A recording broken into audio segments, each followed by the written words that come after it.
Greetings, mobile accomplishers. Welcome to the Verge Mobile Show. It's the last show of 2013. It is December 31st. I have a drink, and I'm Dieter Bohn. I'm Dan Seifert, and I have hot cocoa. I'm Chris Ziegler, and I have a delicious cup of Intelligentsia coffee. The other thing that you have, Chris, what I heard earlier, is drugs in your system. Yeah, long story short, I have Advil. Wait. How is this a long story? What parts are you cutting out? Okay, good point. It's just a short How story. where he acquired the drugs? Well, there's nothing illicit here.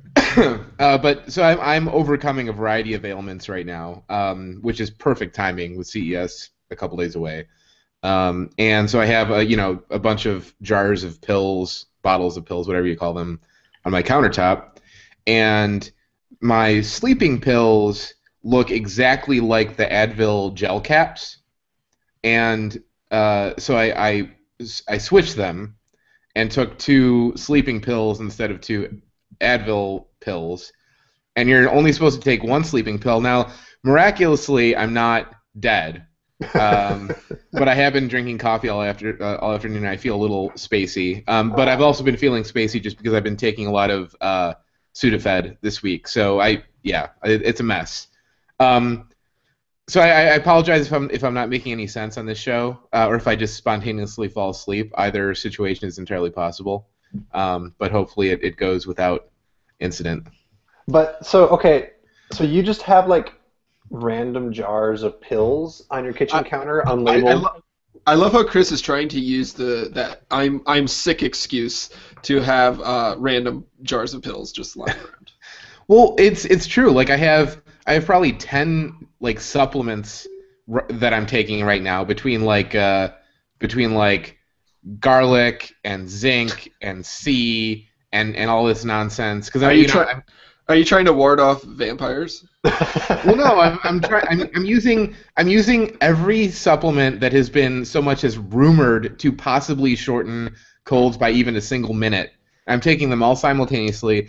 Plus, I'm taking sleeping pills at night so that I can sleep through the pathogen. And I'm taking a number of different cold medications, including Mucinex. So the bottom line is that my countertop looks like I should be immediately arrested. Here's the thing. Like, you're patient zero for the CES flu, the CES SARS or whatever. What do we call it? CES SARS? Maybe. David has the same thing, I think. Either one of us could get everyone sick. The other thing that this makes me think of is that instead of actually writing about consumer electronics at the Consumer Electronics Show, I'm going to write CES vampire fanfic where vampires stalk the night in the Las Vegas Convention Center. I'd read it. Drinking the blood of weary tech journalists. I'd read it. By the way, whose cockamamie idea was it to have a Verge Mobile Show today on New Year's Eve? Believe it was yours. I said no. I was very skeptical. Oops, that came back to me a little quicker than I thought it would. Yeah. Good job, Chris. Dan, Evan, please escort Dan off the premise. Oh, you can't. You're not neither one of you are in the office. Never mind. Evan is here producing the show. Because of technical difficulties, he's not actually on the show, nor is he hiding his face, so you just can see his beautiful thumbnail down there. It's really nice looking. Sweet tar. Yeah. Okay, so like CES is coming. It starts in like mere days. Mere days. And I mean, the common trend of there not being massive, crazy phone news is continuing. I'm not expecting anything to, change the game. There hasn't been a major, huge phone announced at CES, since the pre? Yeah. We're talking like 5-6 years? No, there was, what was it, 3 years ago, when the LG Revolution... I repeat my earlier claim. No, but those were important because they were the first phones with LTE to be introduced by an American carrier, I think. No. Yes. No, didn't Verizon... HTC Thunderbolt was the first. Thunderbolt event? Yeah. Was that at CES? I remember that. No. Yeah, it That was. was an insane event. Like the whole room had they had like a surround screen and like lightning just kept on shooting across the entire auditorium over and over and over again. Hang on. I'm pretty sure the Thunderbolt was at CES. Well, I do know that Motorola showed the original Droid Bionic at CES, which ended up looking way different to the Droid Bionic that actually launched 9 months later. Yeah, it was at CES. It was January 6, 2011. No. That's 2010. It was January. The Atrix was at CES. The original Atrix. I still think that Dieter's original point stands. No, so the original Atrix was interesting. Dieter's completely wrong, because the original Atrix was interesting because it was the first device with WebTop or whatever the heck Motorola called it. It was I believe it was the first smartphone announced with 1 gig of RAM. It was the first dual core, and it had the fingerprint reader. Right. Yeah. I mean, I wanted the Atrix so bad when they announced it. I was like, it sounded like when they announced that phone, it sounded like science fiction, and it turned out it kind of was because it didn't launch for a long time. And it didn't live up to the promises at all. Right. Yeah, but it was decent. It was a decent phone. Yeah, but like the really exotic stuff about it, like the fingerprint scanner sucked, and the WebTop thing was a total flop. So like all the stuff that made it really interesting, aside from the nerdy level of like it's the first dual core phone, like was a bust, and it was just like an okay phone on its own merit. Right. So every year Sony has a big press conference, and they usually save at least one phone for that. We're expecting a bunch of wearable stuff. It's going to be everywhere. So Sony last year used CES to launch the Xperia Z, which is its flagship model for the time. But I don't think that we're going to see a new flagship from them this year. The timing isn't right. Yeah. Like the Z1 just recently launched. We haven't seen it in the US yet, and but it hasn't been on the market long enough for them to actually like replace it with another flagship model. So I'm sure Sony will do something, but I don't expect it to be a new flagship device. You know what they could do? Is the Z1 on T-Mobile? It isn't, right? No, it's not available on any U.S. carrier yet. So here's my prediction. I think that they will announce it. This might happen at the T-Mobile press conference, but somewhere T-Mobile will announce that they're carrying the Z1, and I bet that AT&T announces a weird nerfed version of the Z1 for itself. It's happened before. I'm just saying. Like AT&T takes the camera out. And makes it like an inch thicker for no apparent reason. Yeah. Oh, AT&T. Like the highlight of AT&T's AT&T has like a separate I think it's technically a developer conference attached to CES, and it's at the Palms, which is way far off from where everything else happens. Yeah. And the only thing I remember is the highlight of their keynote was them repeatedly dropping gadgets into a giant bowl of water. Like, here's a Kyocera, whatever it's called. Here's that's blah, blah, blah. Boop. Pulling it out of the water, putting it back in the water. I still don't understand. Is it Vlad who always talks about wanting to be able to use a phone in the shower? I think it is. David is a big fan of using things in the shower. I don't get it. Like, what? It doesn't make any sense to me. What are you doing on your phone in the shower? Apparently, David reads books. In the shower. Like, he gets so bored cleansing his body that he's like, you know what, I just need to take a little break here and read a few pages of a book. It's really confusing to me. And also, maybe it's just efficient multitasking and it's good use of his time. I guess. It's a little weird to me. Yeah. I mean, look, I read the story this week that the majority of porn is now viewed on mobile devices. So. And we're going to have 4K displays on phones here in, 2015? I believe it is. Right. What is that, like 1,000 PPI? Awesome. Can't wait. Yeah, doesn't make any sense. So okay, Sony will have something. Maybe they'll get, T-Mobile's got a press conference, AT&T does its thing, and usually announces crappy devices. Verizon usually announces some metric about how their LTE is better than everybody else's. There's going to be a million wearables, like just a million smartwatches, a million crappy smartwatches, and the flagship crappy smartwatch I'm predicting right now is the one that Arcos just teased. It looks going like to be a combination of a Pebble and my Phosphor e-ink watch, and so I'm going to buy it, and that's a huge, giant shame. I love Arcos, man. They always are like, they seem super cutting edge, and then they never. I don't think they seem super cutting edge. I'm not sure where you're getting that vibe. No, they always feel like they're like up to date on the spec race, and like they get like they're like MP3 players before the iPod, where like they did Arcos make something? Did they make a MP3 player? I think Arcos they made got these started, right? Actually, Arcos made these almost like 5 and 6-inch tablet-like devices that you're supposed to like put your SD card in and view your photos and things like that. Yeah. Way before the iPad, way before smartphones even really took off on the mainstream. But they always had like some crippling resistive touchscreen or just like horrible software interfaces that made them like really cool looking when they're turned off, but as soon as you like touch it and you try to use it, all things fall apart. Yeah. What else are we expecting from CES? Well, so we kind of glanced right over the T-Mobile thing. So T-Mobile is having this press conference. It's the Wednesday of CES, which is actually kind of like in the downward tail end of CES for most things. But John Ledger's been teasing it up quite a bit on Twitter as the next big uncarrier move, and apparently they're going to be announcing it at CES. So this is Uncarrier 4, I think, if you've been keeping count. And I really don't know what else they're going to announce, short of some people have been batting around that maybe T-Mobile is going to suddenly start paying ETFs. If you cancel your AT&T or Verizon and you come over to T-Mobile, T-Mobile maybe will pay your ETF fee, which is really the big barrier for a lot of people switching between carriers. So I switched to T-Mobile for a week, and I had to drop it because I didn't have signal where I needed it.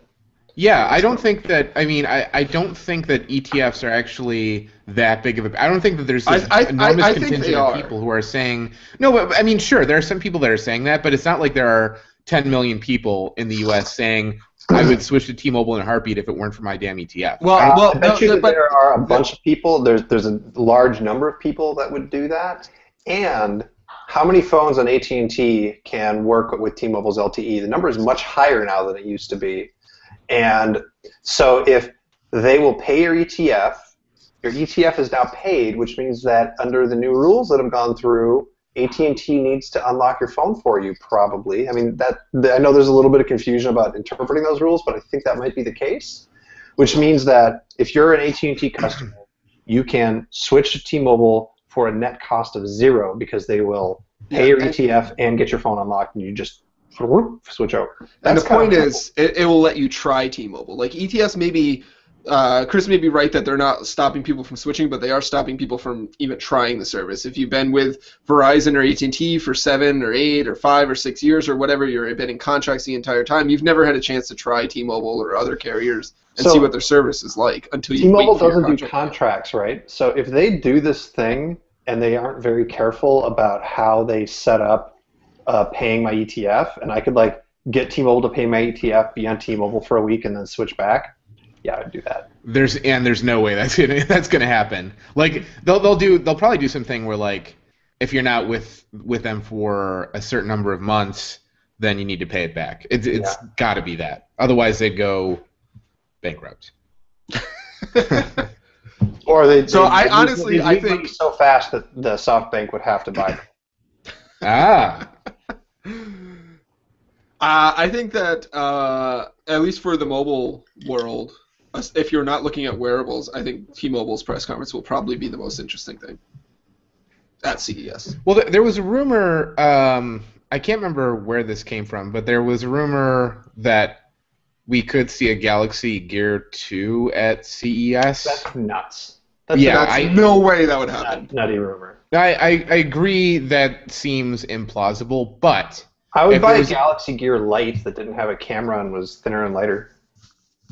That would be there cool. Would need to be a lot of other things fixed with the Galaxy Gear before I'd even consider that. Yeah, and also Samsung would be more likely to make a Galaxy Gear Note, which was twice the size and had a stylus.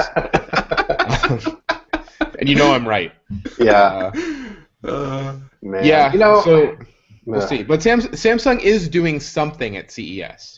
Samsung, well, they've got a million toaster ovens and microwaves and crap that they need to announce. No, so Samsung, who does the blast chiller? That's LG, right? That's LG, yeah. Which is still like an awesome product that everyone should have. Look, I went to Samsung's press conference last year at CES expecting craziness, and it was the most boring thing I've ever live blogged in my entire life. What did they focus on? Nothing. It was just like, here's a refrigerator, here's another TV. This TV has a slight curve to it, which you saw yesterday, so whatever. Here's a thing we showed off a couple months ago. Here's a phone with a curved screen. Oh, wait, we showed that before, too. Here's another refrigerator. And, like, I literally was typing as fast as I could for an hour straight, and not one interesting thing. Just, like, product, gadget, product. Well, LG has a new line of appliances that will SMS you. So that's exciting.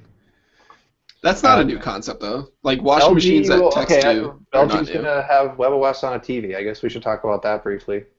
Oh, yeah. But no, just to wrap up the Samsung thing, I know that Samsung Mobile specifically is doing something there, and they it's been speculated for a long time that they are kind of nearing the point where they need to refresh some of their tablets. My guess is that we'll see some of that at MWC and some of it at CES, and maybe there will be one or two tablet announcements that are tied in with a carrier because American carriers love them some tablets. So, even though they don't sell any. I know. I don't get it. There was a Verizon commercial. I'm sure you guys saw it. It was a Verizon Christmas commercial where this woman is using a Verizon tablet, and like the entire back of it is a giant Verizon 4G logo. And it was red, right? Yes. Like I saw all of these Verizon commercials, and they would be like, red tablet, red Galaxy Gear, red smartphone, and like... Yeah. It was the worst. Don't buy that tablet, whatever it was. I think it may have been a Nokia, whatchamacallit.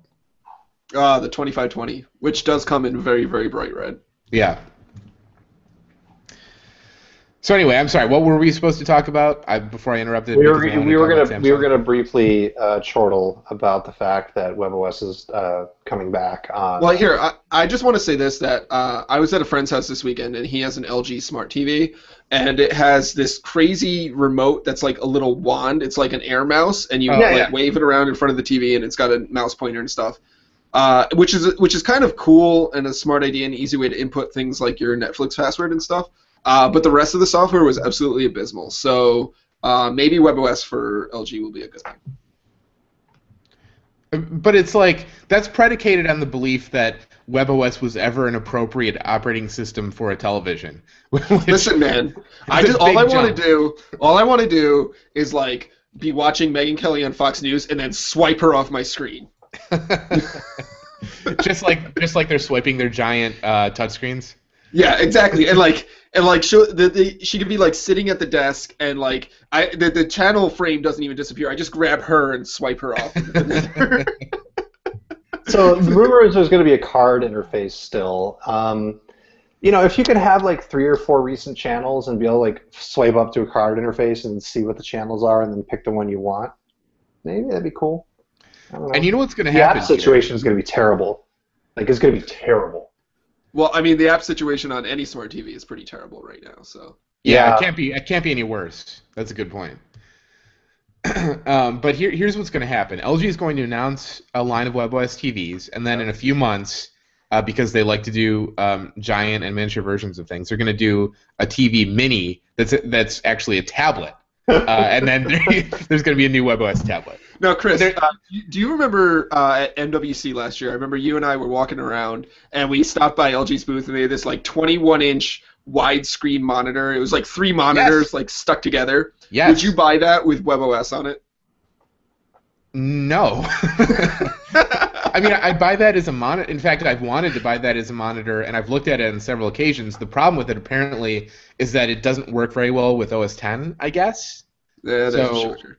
Yeah, so I haven't bought it, but it is like a really badass looking monitor, and I would totally use the heck out of it. Just not with WebOS on it. No.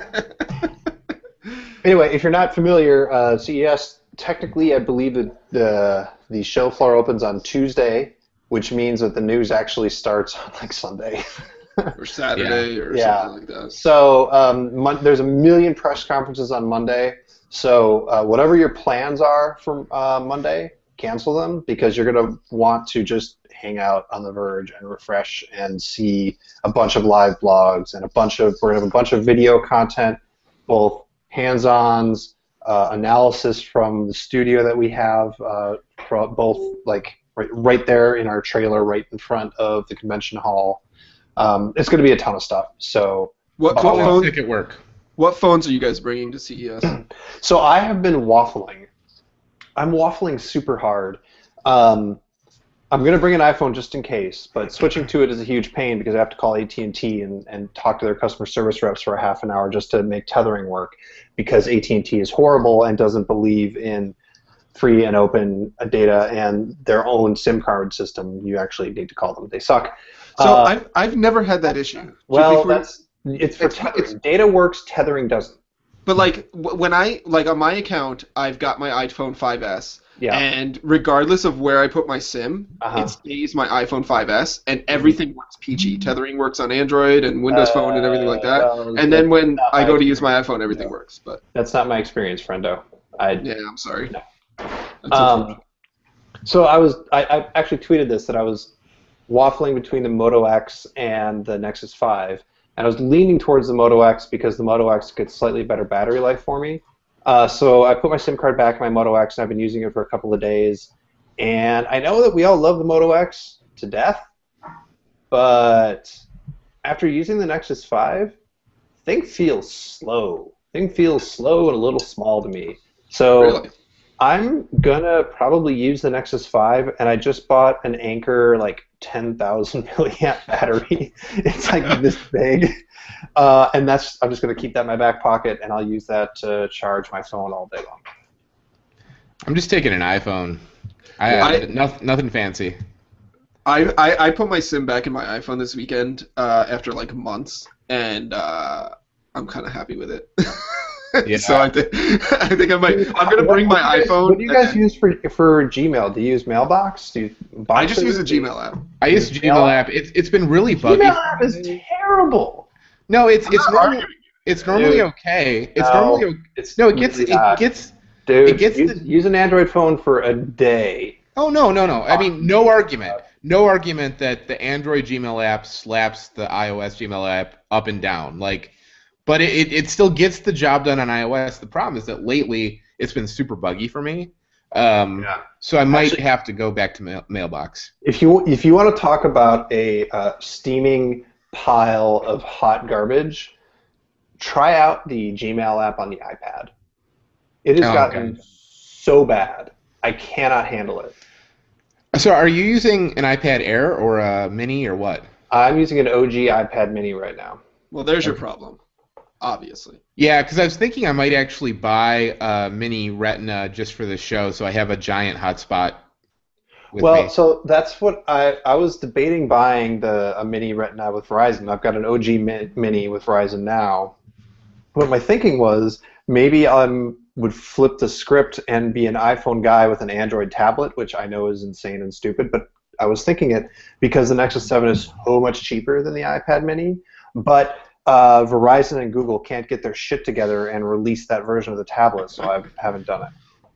What is your obsession with tablets and Verizon? You're an AT&T customer. I don't get it. My obsession is that I'm an AT&T customer for my phone, and I want to have Verizon for my tablet so that I have a better chance, not guaranteed, but I have a better chance of actually getting a signal when I need it when I'm in dire straits. If I'm doing my job, man. I gotta have as many different ways to get online as possible.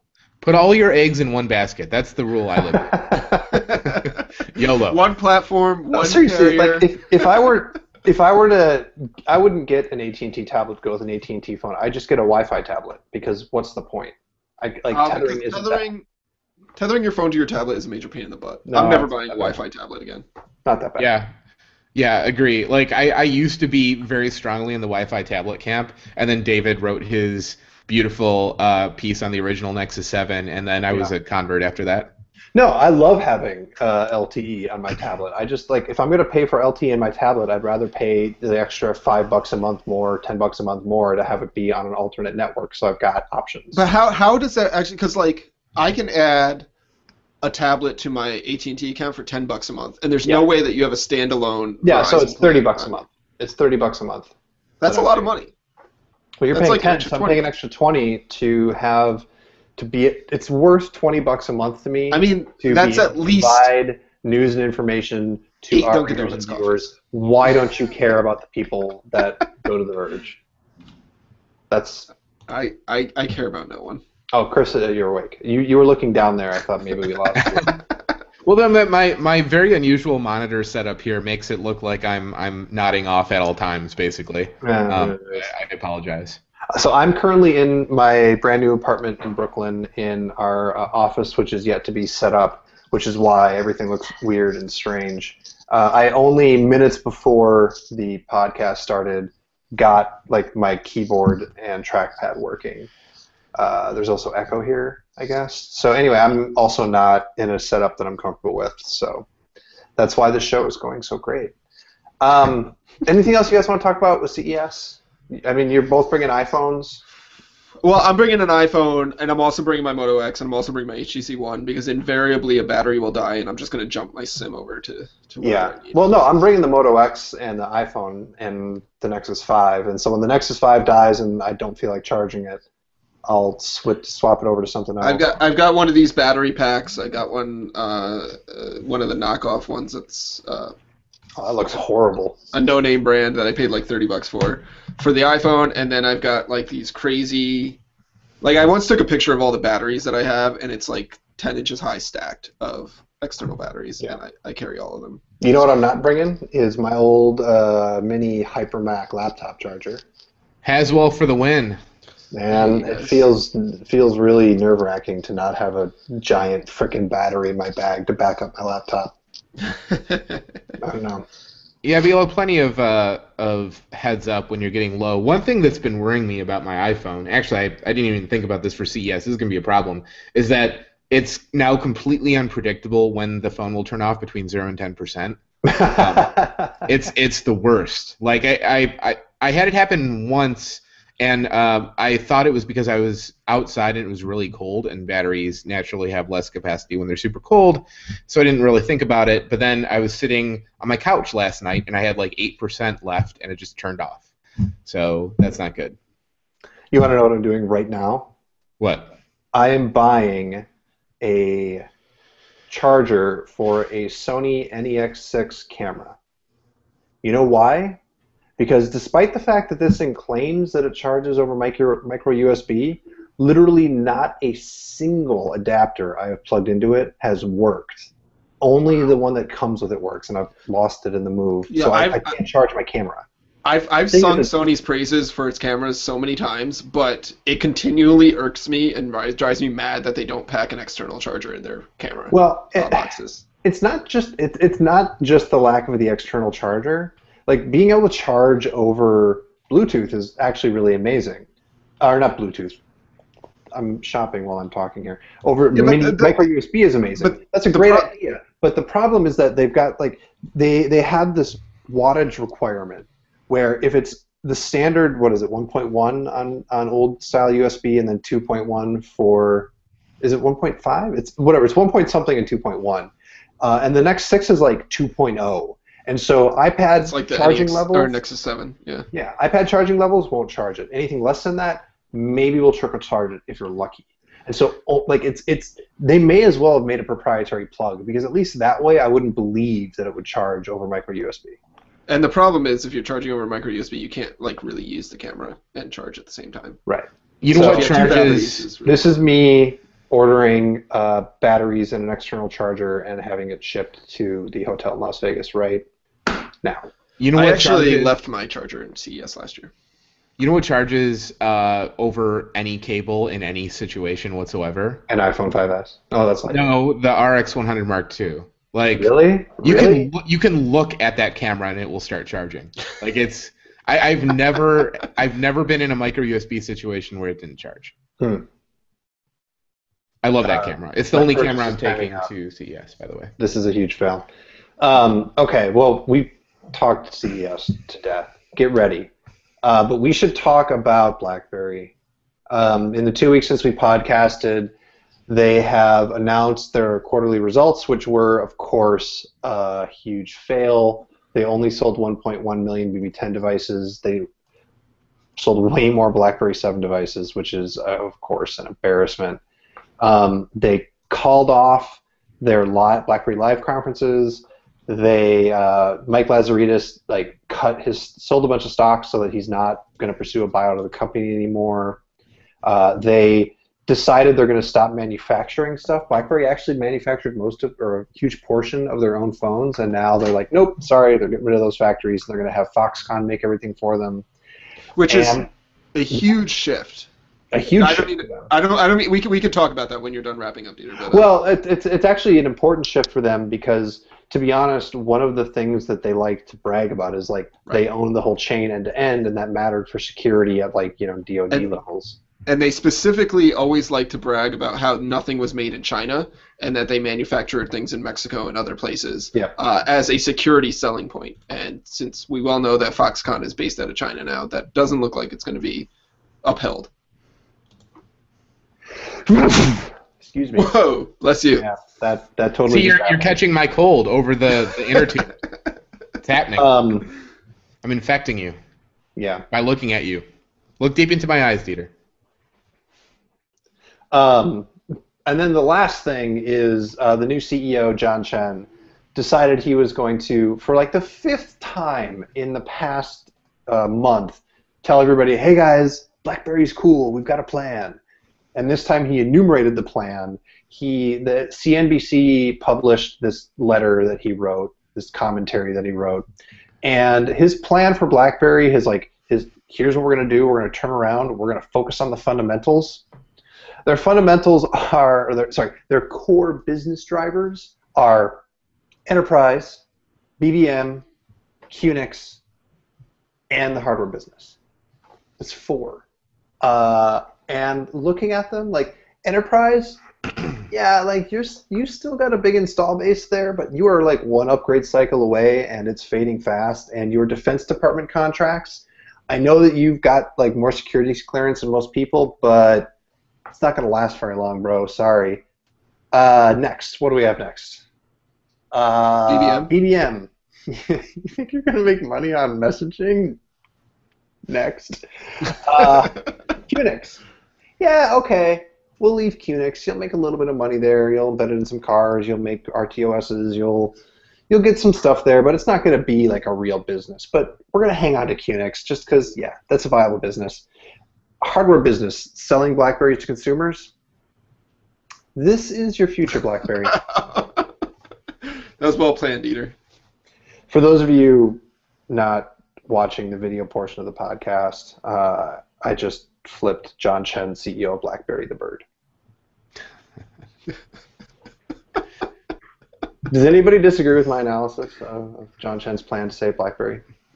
You shouldn't have picked 4 core things. You should have picked 1 or 2 and that should be it. No, but this is cowardice. This is him refusing to burn the things that need to be burned in order for the company to survive in a real way.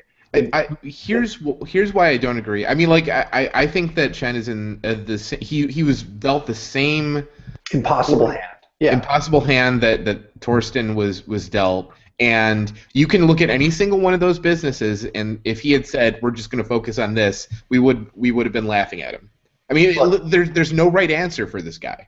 BlackBerry has been at the poker table for 10 years, and for the past 3 years, everybody that's been sitting there, and the guy's tap out, play my next hand for me, and the new guy sits down to play the next hand, and Torsten Hein comes in, looks at the hand, and it's a 2 and a 4.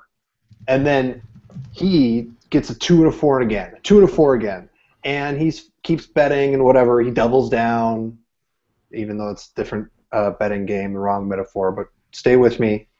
John Chen is getting that same 2 and 4.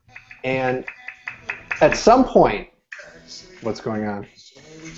I'm playing the gambler, Kenny Rogers. Oh, yeah. But so this is, you know what a HoloLens is, right? And this is when we get pulled from YouTube.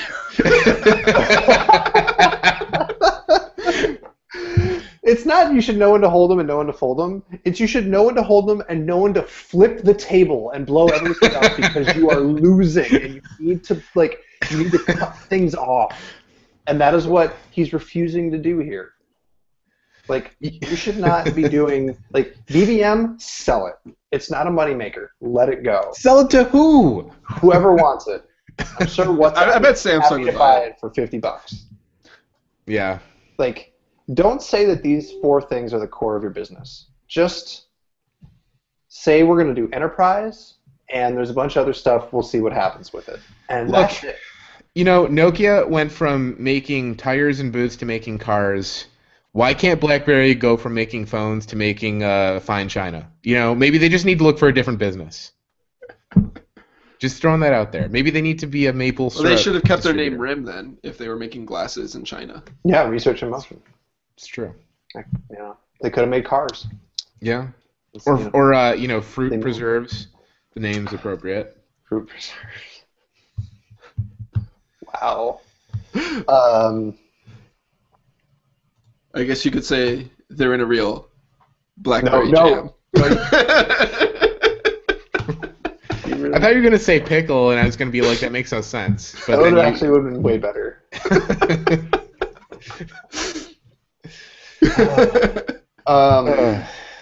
Man, listen, really 2 weeks bad. ago I had a lot of great chi puns. I need to keep that streak going. Yeah.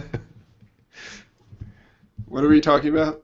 I don't care anymore. No, I was just noticing, like, we should have, when we were talking about WebOS, we should have brought up the fact that HP is going to make phones again.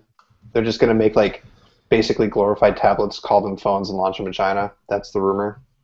This is hilarious. This is hilarious to me on multiple levels. First of all, they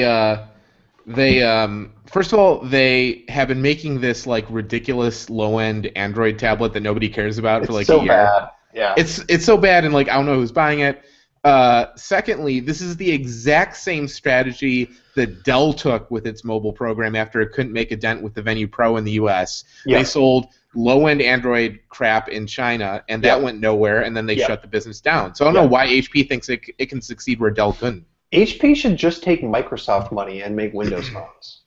Yes. I'm not kidding. Like, they did that back in the day. Before they bought WebOS, that was their mobile strategy. Make corporate phones that nobody cared about, but some businesses would buy, make a bunch of money off of those enterprise customers, and Microsoft paying them to make those Windows mobile phones. And it was a win-win. And, you know, some consumers bought them because they loved QWERTY keyboards or whatever. They should just do that again. Like, you know, there's the rumor that Sony is cozying up and might maybe launch a Windows phone in 2014, the information published today. Tom Warren is a little bit dubious because, of course, Sony's talking to Microsoft. They're talking to whoever they can. Right. But, I guess I believe it.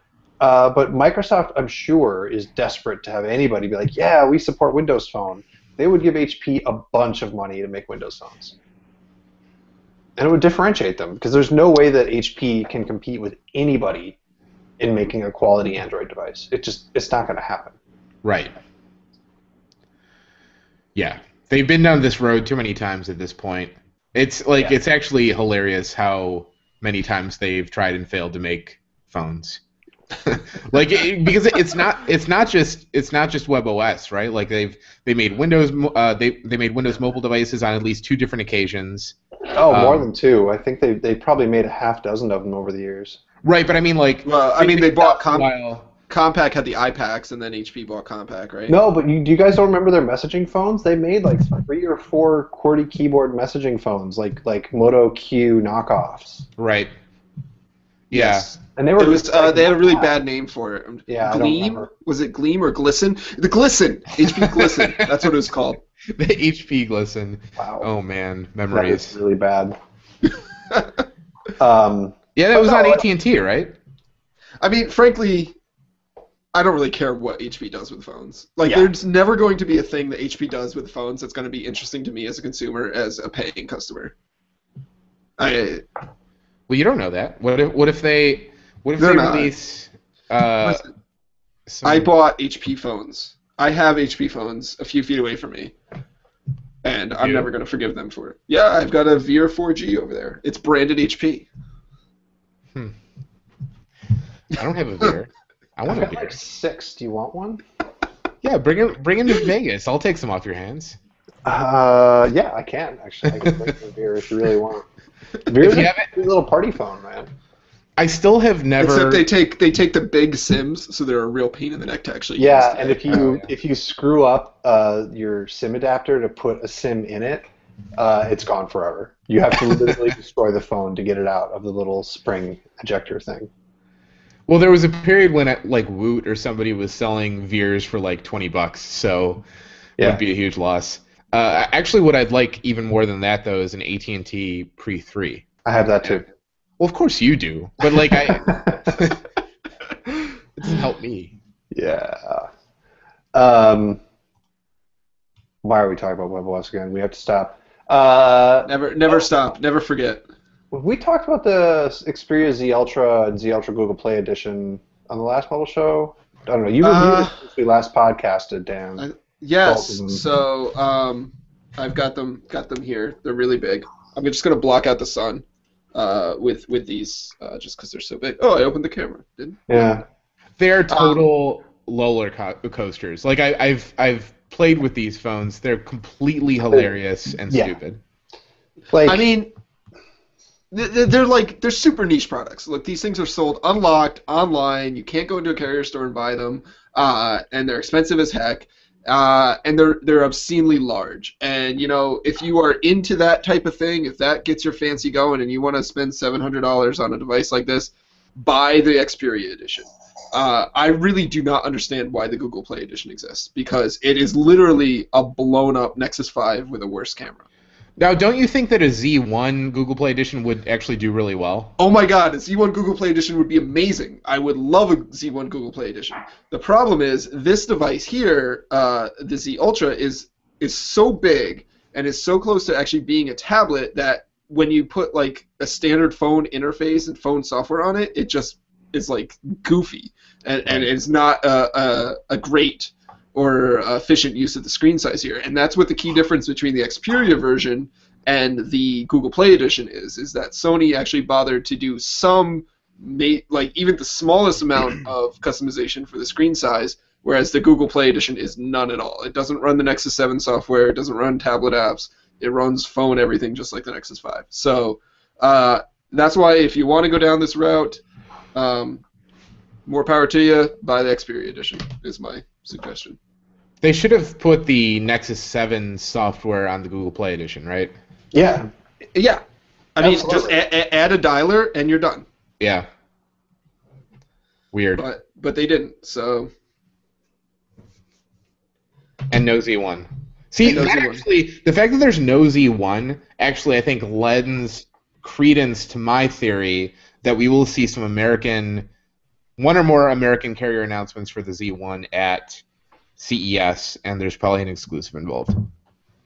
I don't think you're wrong, but I mean, it just goes back to that's a follow-up announcement to a flagship product that's already been out for months. It's not like they're unveiling their new flagship device. Right. What if we had a smartwatch 3 at CES? Is that possible? The smartwatch 2 hit market in October, I think. Yeah, but it was announced. But it was announced when? At IFA or before then? It was announced at IFA. Yeah. Okay, so yeah, that's not long enough. Right. Yeah.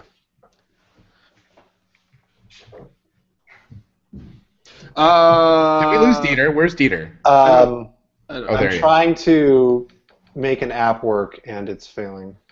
So let me add it. I was gonna play the. Am I here? Yeah. You are here. Yes. Yeah, I was gonna play the. Criminy, this is the worst. Oh my god, Hangouts. Just let me get back to the video. What is happening? I have no idea how to get back to you guys right now. What happened to you? I clicked the YouTube app to try and play the ridiculous, horrible Galaxy Gear commercial from YouTube, and having done that, I literally cannot see what's going on right now. I like to refer to that as the creep commercial.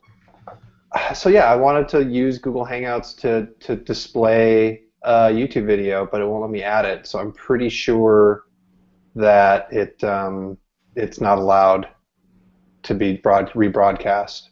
Nevertheless, this Galaxy Gear commercial is an embarrassment. It's an utter travesty.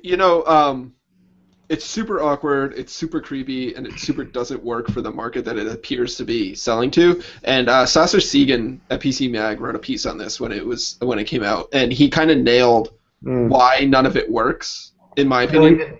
He was. You don't think so?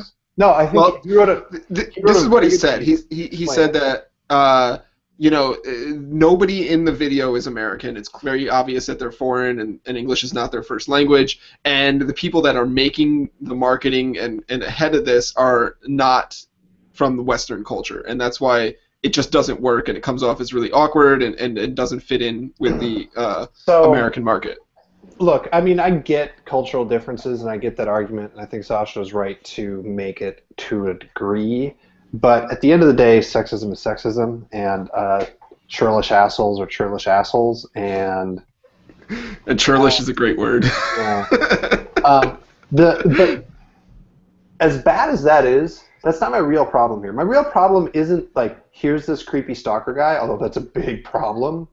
My real problem is that the jerk, the pain in the ass guy, gets the girl in the end.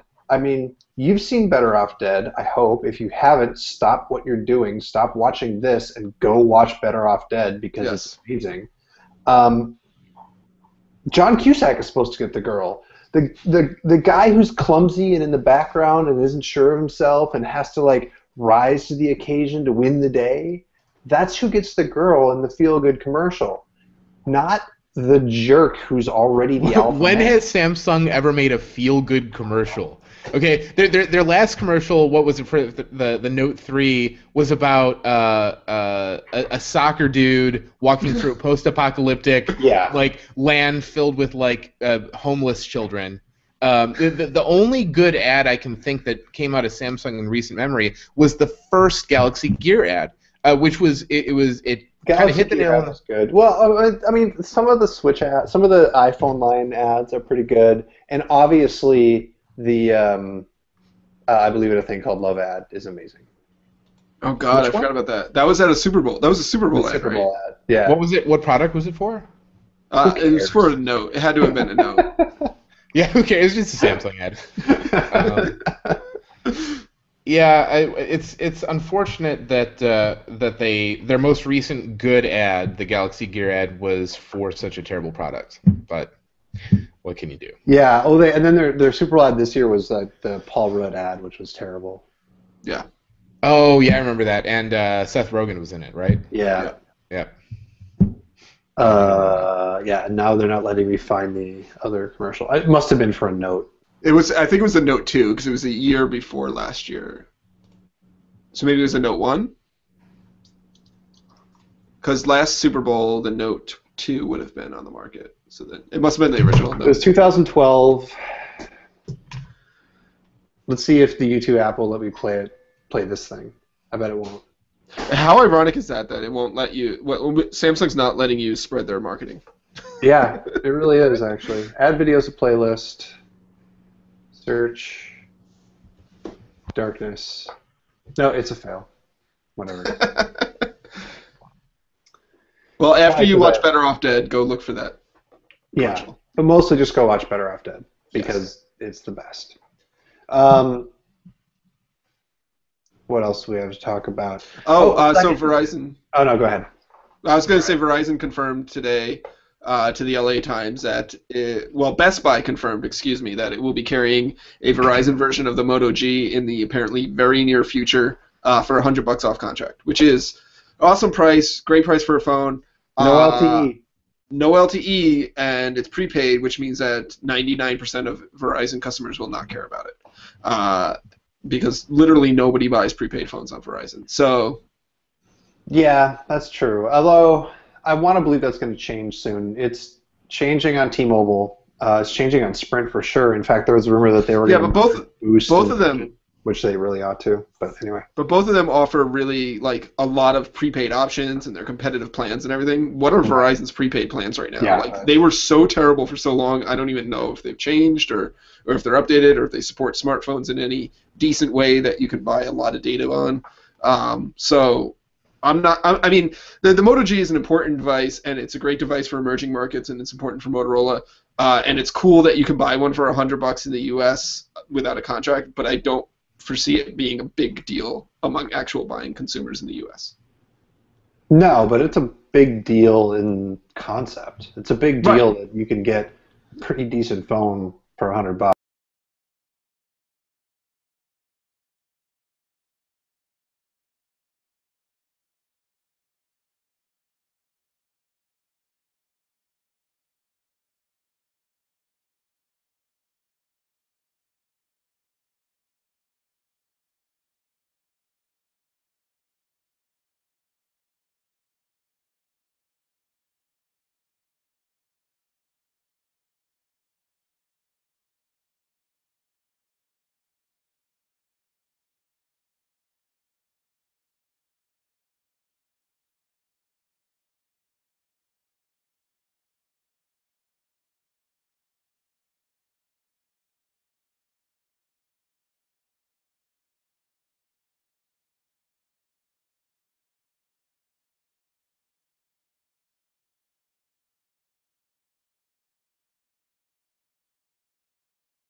So like, and they, right now CyanogenMod is the thing that if you're into hacking, then you put on your phone, or if you've got an old Android phone that hasn't been updated by your carrier or your manufacturer, CyanogenMod gives you a newer version of Android and things like that. But like, say if they want to be a successful company making a profit and all that other fun stuff, they need to be just like another HTC Sense or another Samsung TouchWiz, just another option under the Android umbrella for people. So they've got a lot of work and a long road ahead of them. I want to know what they're going to do with $23 million. I really do, because like I could see them. Okay, I know I could see them spending $23 million to make something amazing. No question. I understand that. What I don't understand is how they're like the people investing in them think that they have a really good chance at a return. You know what I would do with $23 million if I were CyanogenMod? I would rent out access in Vegas for a night and just burn through magnum after magnum after magnum of DOM, and it just blow it. I would get in like Afrojack and like who would play at that show? Who'd you get to play at that show? Like Tiesto? Yeah, Tiesto, Afrojack, maybe like Gareth Emery or something. PVD. Yeah, and it would just go. The party would go from like 6 p.m. to like 6 a.m. And then at the end of that, the goal would be to have not a single dollar left. So to answer Dieter's correct question, I think investors are not looking for CyanogenMod to turn a profit ever. I think they are hoping that they get bought by a bigger company, and that's their payout. That they hope that Google will buy them and absorb them into Android, or an actual smartphone manufacturer will buy them and use them as their software. Yeah, I think that's probably your video, true. Dan, is blowing my mind. Like just watching you, just like sitting there listening to somebody when you're actually talking. I know, it's driving me nuts, because it's like hilarious. My avatar is not updated at all, and I'm confused as if I'm in frame or not in frame, or if I've got a booger hanging off my nose. So I'm sticking with black and white from now on. By the way, this is pretty awesome. I feel pretty boss right here. This is aces. How do I change? I remember, I think it was last year, I can't remember who I was writing about, but I wrote a post and used a black and white picture of them, and everyone thought that like that was like code for the person had died. And like, so there were a lot of comments that were like, oh my god, this person died. I got to find the post now. I can't remember who it was. I'm black and white, and now I'm real time. Wow. Yeah. I'm telling you, man, black and white is where it's at. You guys are both dead. You should get with the program. I don't know how to make it black and white. You click yourself, and then you have the drop down on the upper right. Underneath the little thing that says it's live. No, I only have profile and mute. No, click yourself. Yeah, I did. And then when you're big, underneath the yellow live button. Oh, I see. Now you're changing colors. Compelling radio, ladies and gentlemen. So, wow, Chris is really bad at this. So we're getting word from our producer that the stream went down for a couple of minutes. To summarize what we were talking about. When did it go down? I mean, we talked about, like... I could show you guys how big the phone is again. Where'd it go? It's such a big phone, I've lost it. We talked about gerbils and Richard Gere. More power to you if you get that reference. And we talked about... This is big phones. The correct pronunciation of the word DOGE. We talked about why would anybody give CyanogenMod $23 million. Not that we don't believe in CyanogenMod, but we're curious as to how they're actually going to recoup that money for their investors. That's about it. Also, we talked about Google Hangouts because we're egotistical maniacs and we only care about the things that are directly in front of our faces. Oh, I also talked about how to throw an insane private party at Club XS in Vegas. For CyanogenMod, starring Tiesto. Yes. Yeah. And with that, I think it's time to wrap up the Verge Cast. Not the Verge Cast, the Verge Mobile Show. Someday we will be as good as a Verge Cast, but that day is not today, clearly. If you want to follow us on Twitter, you absolutely should. I am at Backlon. Dan is DC Seifert. Chris is Zed Power. Vlad, who we miss dearly, is Vlad Savov. Evan, who is watching over us, I guess. I'm looking at his avatar in the corner. It's freaking me out. Is it Evan R. Rogers? Is that right? I think it's just No, Evan it's just Evan Rogers. Rogers. It's just Evan Rogers? Okay. It's just Evan Rogers with an R, it turns out. Oh, and actually, you should check out some of our big stories. We doxed Doge today. We've got a great video from Jordan Opplinger on how to take pictures with your iPhone that you really should check out. It's super helpful. We It's did really our big good. stories of 2013 too, so take a look at those. Follow us at Verge. Leave a comment on this very post on the Verge. Post something in the forums. And Happy New Year, everybody. Bye-bye, 2013.